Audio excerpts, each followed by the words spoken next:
მოსკოვმა ბირთვული ძრავით აღჭურვილი ფრთოსანი რაკეტა გამოსცადა სიმბოლური სახელწოდებით ბურევესნიკი, რომელიც შტორმის მომასწავლებელს ნიშნავს.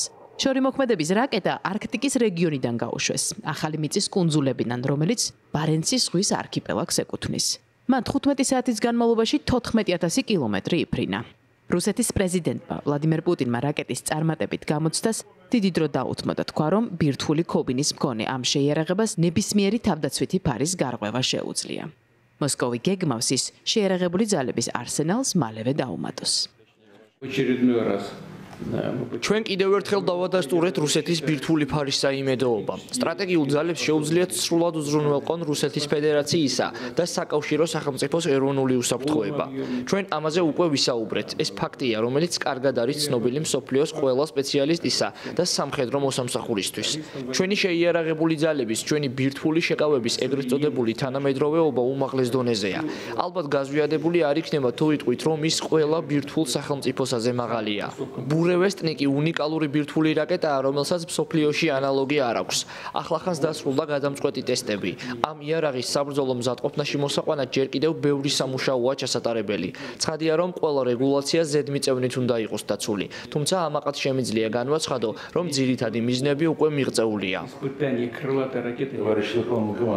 ამხანაგო უზენაესო მთავარსარდალო, რაკეტა 21 ოქტომბერს გამოვცადეთ. წინა გამოცდებისგან განსხვავება ისაა, რომ ბურევესტნიკმა ამ შემთხვევაში რამდენიმე საათის განმავლობაში იფრინა და 14,000 კილომეტრი დაფარა, რაც ჯერ კიდევ არ არის სხვარი. რაკეტის ტექნიკური მახასიათებლების საშუალებას იძლევა, რომ ის გარანტირებული სიზუსტით იქნას გამოყენებული მაღალი დაცვის სამიზნეების წინააღმდეგ ნებისმიერ მანძილზე.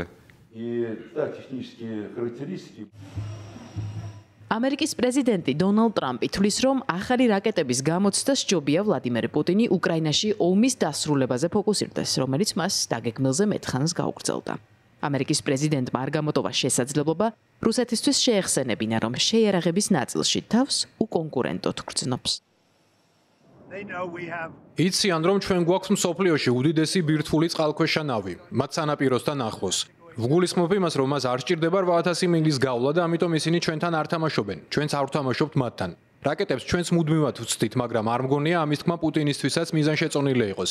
მან ომი უნდა დაასრულოს. ომი, რომელიც ერთი კვირა უნდა გაგრძელებულიყო, ახლა მეოთხე წელია მიმდინარეობს. სწორედ ამას უნდა მიხედოს პუტინმა რაკეტების გამოცდის ნაცვლად. მოსკოვში თვლიან, რომ რაკეტის გამოცდა ამერიკის შეერთებულ შტატებსა და რუსეთს შორის არსებულ მინიმალურ დიპლომატიურ კავშირებს უფრო ცუდს ვერ გახდის.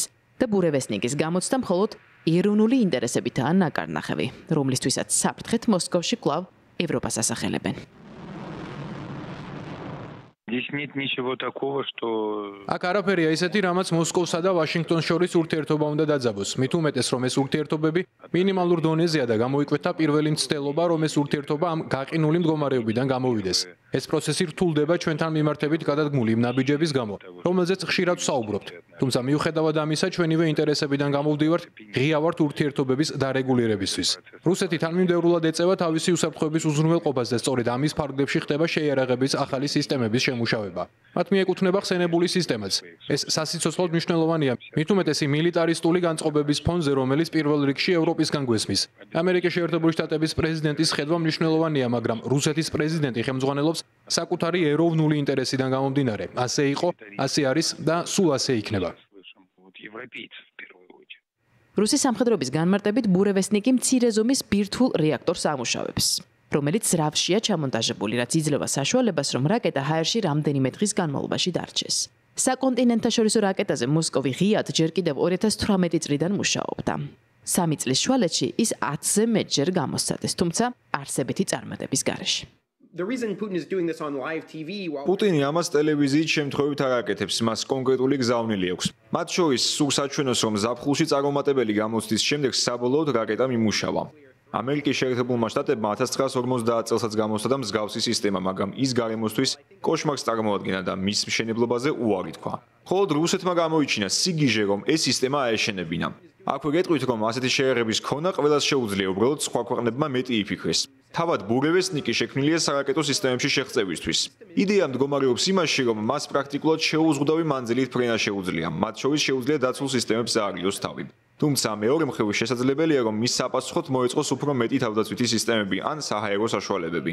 ამიტომ არ მგონია ეს სისტემა დაუმარცხებელი იყოს, თუმცა შეერაღებაში არსებული გამწვავებული რბოლის პერსპექტივიდან ესაა სიახლე, რომელსაც უნდა მოვიფიქროთ წინააღმდეგობა, რათა ის ჩამოვაგდოთ. შეერაღებას, რომელიც დასავლეთში Skyfall-ის სახელით გვხვდება, შეუძლია დედამიწის შემოვლა დაბალ სიმაღლეზე. ის გვერდს უვლის როგორც ანტისარაკეტო სისტემებს, ისე რელიეფის დაბრკოლებებს. შემდეგ კი ქობინს რთულად პროგნოზირება და ადგილზე ისვრის.